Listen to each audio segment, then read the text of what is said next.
3i Atlas is still showing signs of non-gravitational acceleration. It changed colors again, just turned green.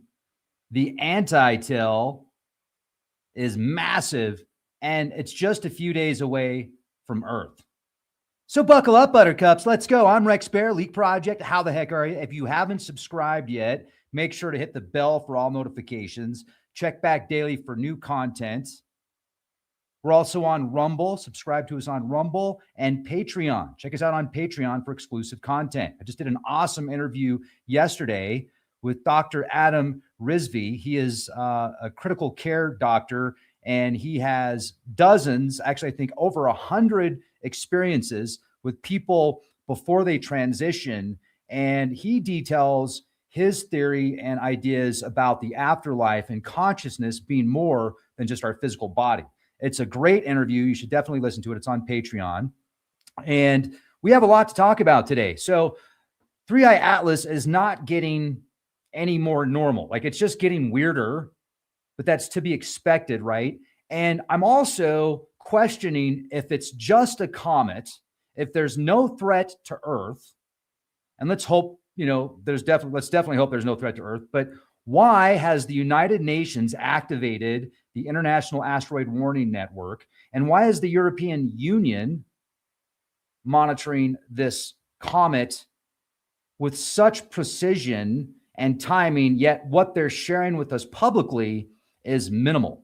We still haven't got anything but fuzzy wuzzy images from NASA. That's what they called it. Look at those fuzzy lines. You see that? Yeah, that's what we call asteroid. That wasn't exactly what they said, but it was a total letdown with their 3i Atlas press conference. I mean, they get $23 billion a year. You'd think they could do something a little bit better than that. But anyway, I've got a $600 telescope. Well, the telescope I have is actually more than that. But I saw images from a $600 telescope that were better than what NASA is sharing with us. So today, we're going to look at the latest information. We're going to look at several papers, not only from Professor Loeb. We're going to talk about Greg Allison. He is a rocket scientist, aerospace engineer, as well as another aerospace engineer. These guys are super bright and intelligent, especially when it comes to space and astrophysics, etc. So I would say you definitely want to watch this podcast in full, and let's get into it. Also, real quick, get yours. Gladiator Barley, Boomer Boost. This stuff is awesome. If you go to boomerboost.com, use the code LEAK20 or REX20, actually. Use the code REX20. You'll get 20% off your order. Plus, you can set it up for auto ship. You'll get an extra 10% off. Stack the discounts. You can always stop the auto pay or the auto renewal. Most people don't. I've been taking the Gladiator Barley now and the Boomer Boost for over 5 years, and I think this stuff is awesome. This is my go-to supplement. But anyway, let's get into this. So I've got papers to share with you. A lot of information, actually. Several articles from IFL Science, Futurama, Medium. Here we go. And how's your day going? I hope you're having a fantastic day today, and I thank you very much for being here with me. Comet 3i Atlas is experiencing a non-gravitational acceleration. What does that mean? IFL Science, we're going to talk about it. Also, this is from Futurism. 3i Atlas still showing strange protrusion as it approaches Earth. It is a real physical jet with a glow extending from 3i Atlas towards the sun. I think we're 3 days away now. What's today, the 16th? Yep, we're 3 days away now from it reaching its closest point to Earth. This is from Live Science Plus. New NASA ESA images show 3i Atlas getting active ahead of its close encounter with Earth. NASA and ESA both shared new images, fuzzy images, that they call high resolution, of the interstellar comet 3i Atlas this week, as the agencies gear up for the mysterious object's closest approach to Earth, December 19th.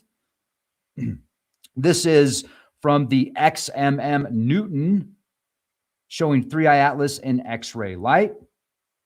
The European Space Agency X-ray Space Observatory, XMM Newton, observed interstellar comet 3i Atlas December 3rd for around 20 hours. During that time, the comet was about 282 million kilometers from the spacecraft. Now, this technology is the European photon imaging camera, which is the most sensitive X-ray camera available with the ESA. The image shows the comet glowing in low energy X-rays. Blue marks empty space with very few X-rays, while red highlights the comet's X-ray glow. Astronomers expected to see this glow because when gas molecules streaming from the comet collide with the solar wind, they produce X-rays. These X-rays can come from the interaction of the solar wind with gases like water vapor, carbon dioxide, or carbon monoxide, which telescopes such as the NASA ESA, CSA, James Webb Space Telescope, and NASA's Sphere-X have already detected. But they are uniquely sensitive to gases like hydrogen and nitrogen. These are almost invisible to optical and ultraviolet instruments, such as the cameras on the NASA ESA Hubble Space Telescope and ESA's JUICE. Don't you love that name? This makes X-ray observations a powerful tool. They allow scientists to detect and study gases that other instruments can't easily spot. Several groups of scientists think that they first detected interstellar object, the first interstellar object, Oumuamua, which was found in 2017, which may have been made of exotic ice like nitrogen or hydrogen. Oumuamua was too far away, but now 3i Atlas presents a new opportunity, they say, to study an interstellar object, and observations in X-ray light will complement other observations to help scientists figure out what the hell is going on. So one thing I wanted to talk to you about is, if you missed the recent podcast I did on 3i Atlas, there's this spacecraft from NASA called MAVEN. It was launched in 2012. It's been orbiting Mars since 2014. It had a recent flyby where it observed 3i Atlas. It sent some data back to NASA. And then shortly after that, the MAVEN spacecraft goes silent. So now that spacecraft, after it images 3i Atlas, basically disappears. What's going on with that? What's up with the International Asteroid Warning Network being activated if there's nothing of concern? Oh, well, they just want to study that object, but they don't want to show you what they're studying except for fuzzy images. There's way too many anomalies and way too much not being shared with us to make me think that this is a traditional comet. To add to that mystery, okay, so do you ever have synchronicities that just blow you away? Like those moments that you go, wait a second, there's something else going on beyond my control, beyond my vision, well above and beyond what we look at as or perceive as reality, like those aha moments. I've been having these aha moments, much of my life, but especially since Leak Project. And sometimes it's more intense than others. And I want to give you an example because I think this is really important. And I think that it's connected to 3i Atlas somehow, whether it's my higher self showing me these signs to take me in a certain direction, some type of energy or entity or consciousness above my control. Very interesting. So let's go back to, real quick, 2020. 2020, Greg Allison, rocket scientist, personal friend of mine, he calls me up and he says, Rex, I got invited to do a TV shoot for the Weather Channel. I want you to be involved in this. And I was like, awesome, absolutely, sign me up. So I drive down to California.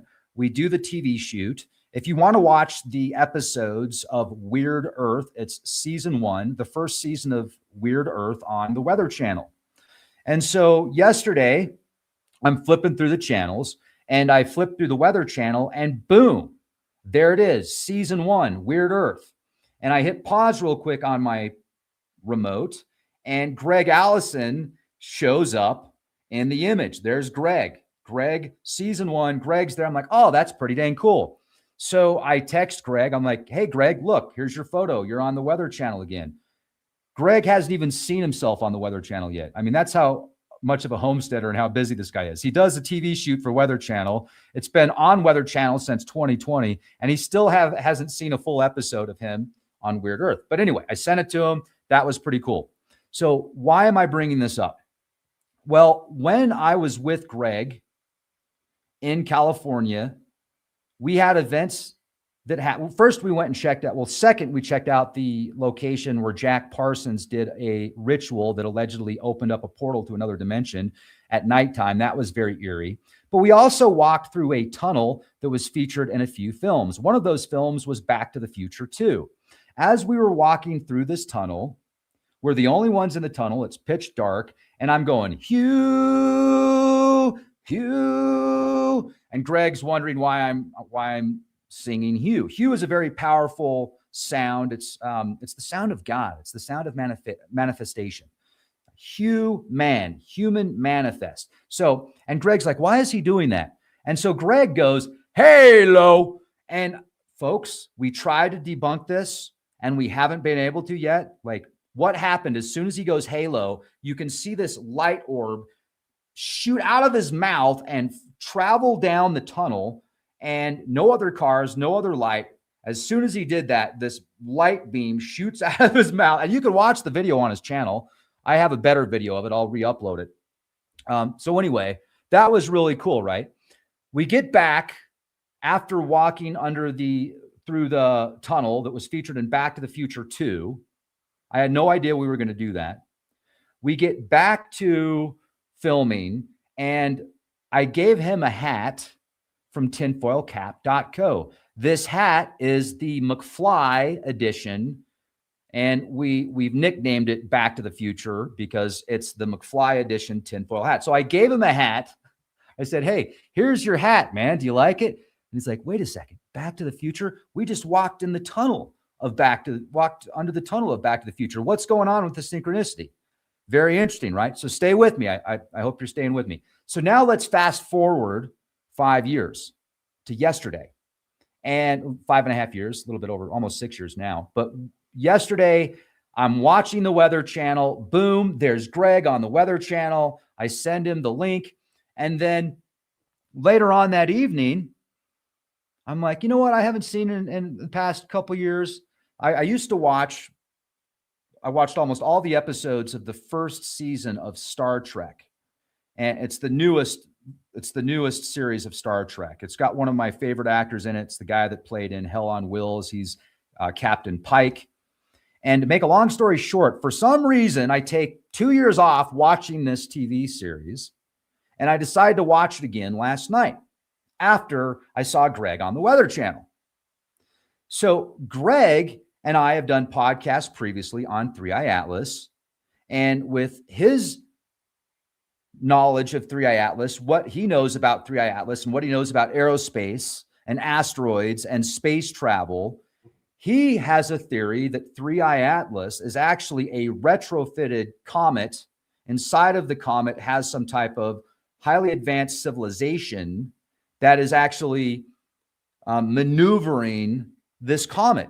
It sounds like a really bold claim, obviously, and he's not saying he's 100% sure, but he's pretty sure, like where his mind is. He's more than 50% in his mind that this is some type of advanced technology maneuvering this comet. And he talked about how, you know, if you're an advanced civilization, if you were in the asteroid belt or the Kuiper belt, you could retrofit asteroids and comets, and you could use technology inside of it to build yourself a habitat, a safe habitat, while the comet itself would be protecting you from mass amounts of radiation and exposure to the radiation from solar and other stars and solar wind, etc.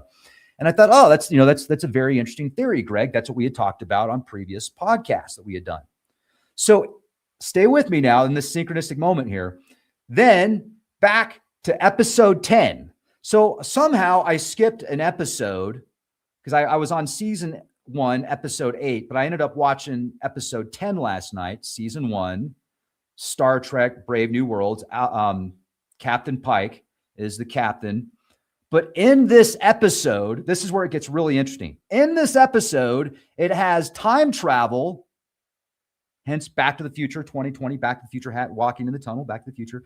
And it also has asteroids that are being retrofitted and comets that are being spaceships. So not only comets are in this episode, but asteroids that are being retrofitted for technology.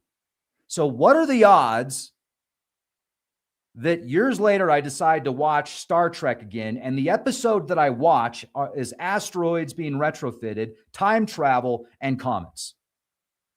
after I see Greg on the Weather Channel from 2020. That's pretty cool, right? That is very synchronistic.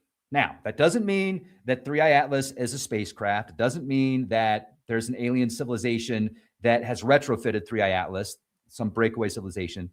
But it's pretty freaking wild. I mean, talk about synchronicity, right?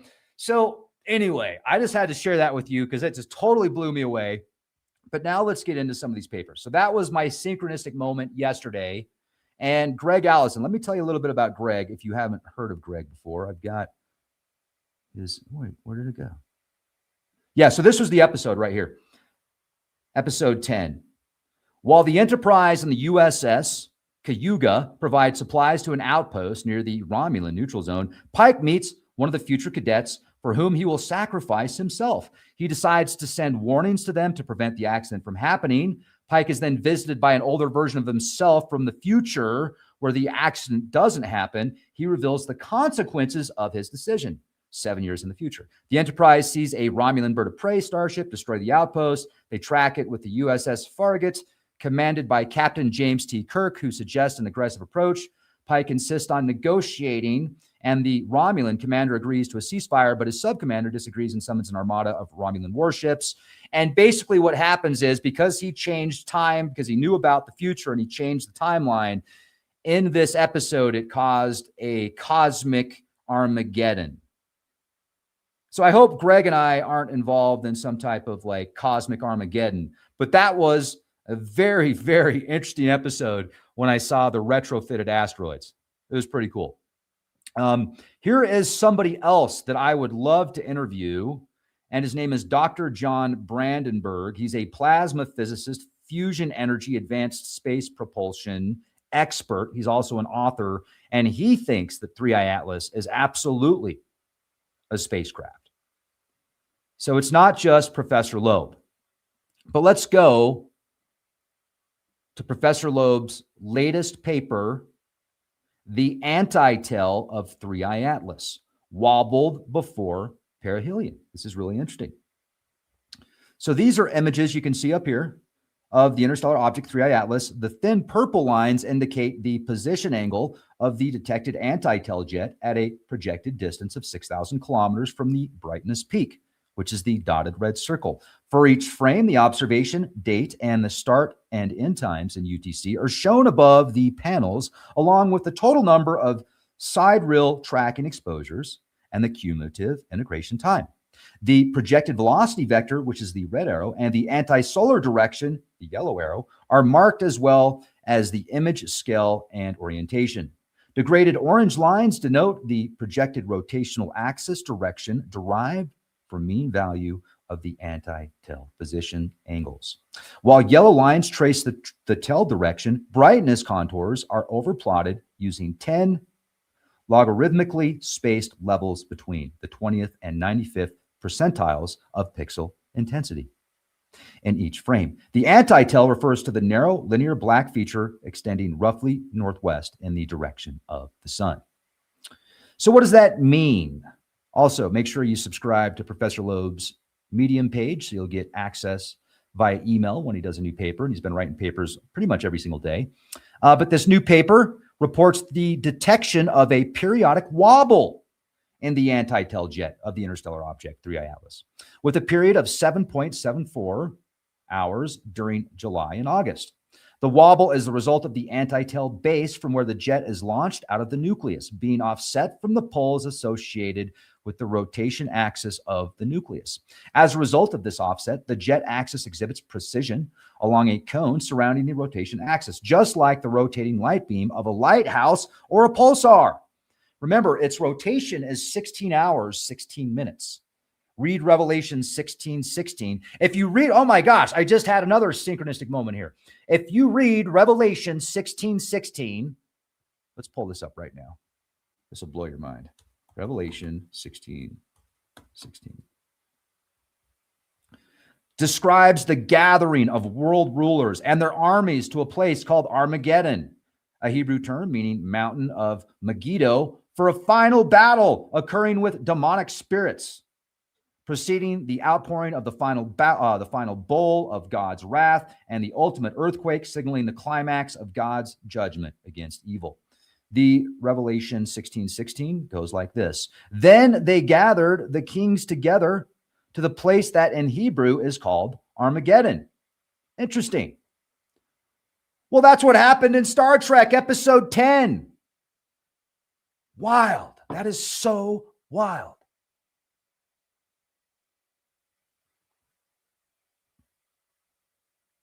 Okay, go back here. The images that we were just looking at show a faint high-latitude anti-tail of 3i Atlas, which maintains an almost, not perfect, constant position angle. Accurate measurements of the position angle of the jet at a projected distance of 6,000 kilometers from the brightness peak reveal a periodic modulation consistent with a high-latitude jet undergoing precision around the rotation axis of the nucleus. This is the first periodic jet angle modulation detected in an interstellar object. Also, the derived periodicity of 7.74 hours may imply a nucleus rotation period of 15.48 hours if the anti-tail originates from a single active spot near one of the poles associated with the rotation axis. Wow. Then, the anti-tail is larger than the distance to the moon. Check this out. This is Comet 3i Atlas with a 60 times 60 second exposure. Here's the telescope details you can see right here. Here's the location and Scarmato's Astronomical Observatory, San Constantino in Italy. Let's take a look at this right here. The top panel shows an image of 3i Atlas taken December 15th on a 0.25 meter telescope in Italy. The bottom panel indicates the brightness map from a Larsen Secanini rotational gradient filter on a fraction of the entire field of view, spanning 0.86 by 0.39 million kilometers and featuring an anti-tail going out to 500,000 kilometers from 3i Atlas in the sunward direction towards the lower left. Image credit, Tony Scarmato. Check that out. Isn't that wild? So cool. Let's read about this a little bit more. I'm already a member. I'm a member of the WEF. Whoa, ha, ha, ha, ha, ha. That's all you need to know. I'm joking. I'm not a member of the WEF. If I was, I probably wouldn't be in a basement next to the garage with a green screen behind me. I'd probably have a little bit more money. I just said that because I read a comment the other day where somebody said, Rex Avilob is part of the WEF and he's a regular contributor there. And I'm like, oh, okay. I looked into it. He is a contributor. He does contribute articles and information to the WEF, but he's not on the official board. And that's for a whole other podcast, folks. That's for a whole other podcast. And we can talk about it on our Patreon page if you want to. But the latest images from December 14th and 15th show a prominent anti-tail that extends 500,000 kilometers away from the nucleus of 3i Atlas towards the sun. This length is larger than the average distance to the moon. An anti-tail of this size has never been observed before for a comet. To reach a scale of 500,000 kilometers over the past 45 days after perihelion, the sunward speed of the material in the anti-tail must be at least 130 meters per second relative to the nucleus of 3i Atlas. Whether this speed can be maintained by sublimated dust or gas from pockets of ice facing the solar wind and solar radiation, pressure remains to be studied.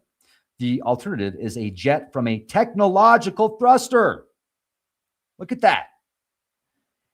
And that's interesting because when it changed color, when it turned green as it was making its pass around the sun, like if you study electric universe cosmology and if you study how metal changes colors as it gets hotter, well, like, okay, yeah, well, maybe it's just a metallic object traveling through space. You know, it's this nickel alloy that we actually have to go through a specific process to formulate that alloy here on Earth. It is an industrial process. And once we do that process to create that alloy is then used on spacecraft to solidify it from radiation and other space debris. So the same stuff, the same alloy that we make industrially is floating through space or traveling through space at 130,000 miles an hour with very bizarre characteristics of a comet. Now, since it's interstellar, we can look at a plethora of other ideas versus it just being a spacecraft or alien technology that could also make sense. So I'm not convinced it's an alien spacecraft, but I'll tell you what, the more research I do and the more I talk to people like Greg, and then when I have these synchronistic moments, the more I start to question, well, hell, maybe it is some type of alien spacecraft. Because here's the thing, it's not what we do know, it's what we don't know. Why is NASA, the ESA, the Chinese Space Agency, the Japanese Space Agency, why are they not showing us higher imaging data sets on these objects? And why have they activated the International Asteroid Warning Network? I don't think they just did that because they're like, well, there's a lot of interest in this object. So what we're going to do is we're going to show people fuzzy images and we're going to activate the International Asteroid Warning Network because we want to keep people in the dark. But unless they're doing all of this to create this conspiracy mindset in the public for more interest, which is definitely a possibility, and I've thought about that. I think they're hiding something, folks. I think they're hiding something, and I don't know what it is, but I want to know, and I know you want to know too. So we're going to keep looking. We're going to keep looking, and we're going to do our best to figure out what the hell is going on with this thing. Look at this.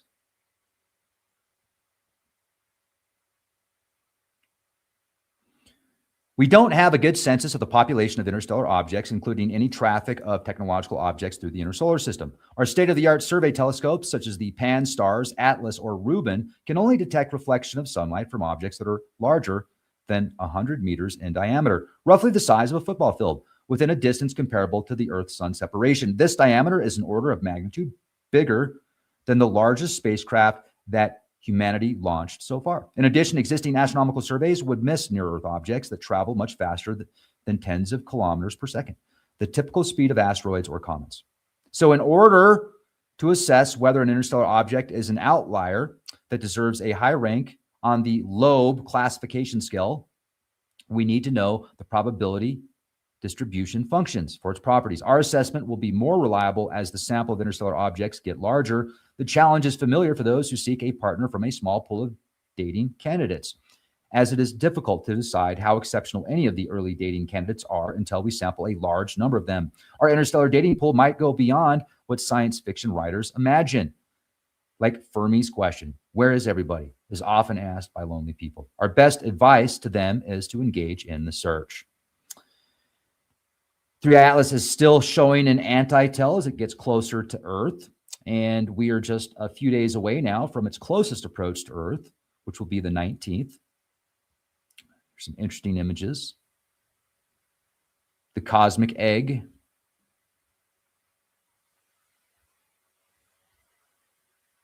These images were taken December 13th in Thailand.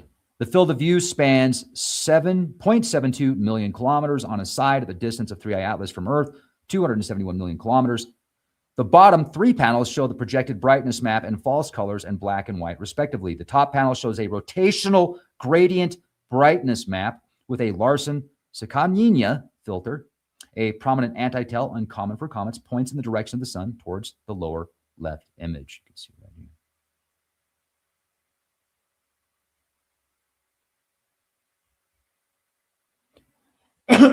here.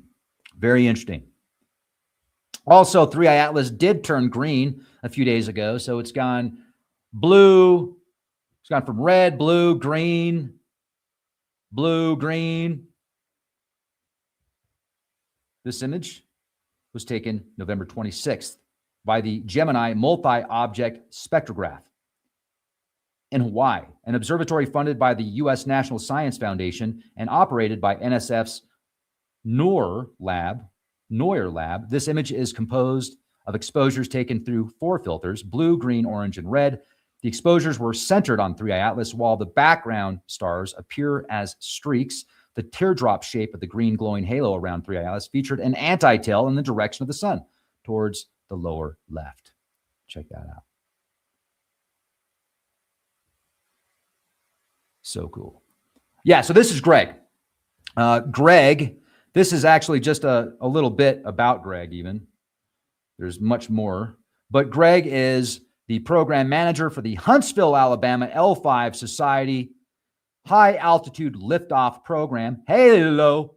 And is president of the High Altitude Research Corporation. In these capacities, Mr. Allison is actively developing cheap access to space technologies. Mr. Allison has worked on the International Space Station program for Grumman as a systems engineer specializing in robotics, for the Mevitech Corporation as an electrical power systems integration engineer, and for Teledyne Brown Engineering as a payload integration engineer for external space station experiments. Mr. Allison is currently working for Hernandez Engineering. This bio is a bit old, so I don't know if he's actually still working for Hernandez Engineering or not, but as a safety and product assurance engineer on such projects as orbital space plane, X-37, high-techs. Mr. Allison also studies means to defend Earth from asteroids and the construction of large-scale space stations.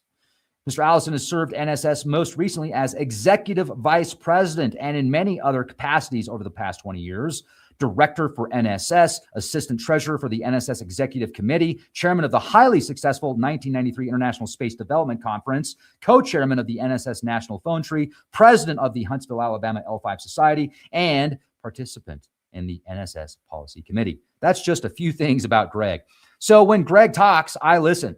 And I love reading the comments in the comment section where people are like, it's just a comet. Shut up, man. What are you going to do when it goes past? What are you going to talk about after that, sucker? And I'm like, really?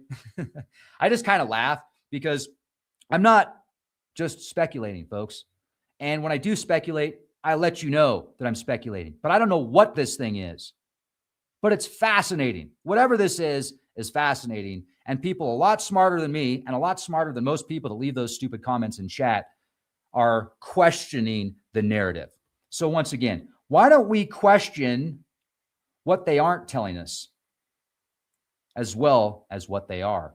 Why did the MAVEN spacecraft lose connection with NASA after imaging 3I Atlas? Why is the International Asteroid Warning Network activated? Why has the European Union activated a planetary defense system in reference to 3I Atlas? Now, doesn't mean it's a threat, but what are they observing? And why do we not get the high resolution images weeks after the government opens back up? We were supposed to get them when the government opened back up, but what we got was a fuzzy image and people at NASA that were talking to us like we were children with the fuzzy wuzzy lines. Yes, this over here, this image here, see those lines? We call those fuzzy wuzzy lines. Yes. Yes, we get $23 billion a year for funding. What do you think about that? Anyway, so thank you for watching. Oh, and by the way, I'm going to be speaking with Jimmy Blanchette tonight, 8 p.m. Mountain Time, live, Leak Project, YouTube. Check it out. Just join us for the live feed. Jimmy has a 100,000 watt antenna system, stronger than most radio stations, and he has actually sent signals to 3I Atlas. Yeah, so he's going to tell you the updates on that, and we've got some pretty cool stuff here on Leak Project for you. Have a beautiful day. Hit the bell. Be well. Be excellent to each other. Question everything, and be the change you want to see.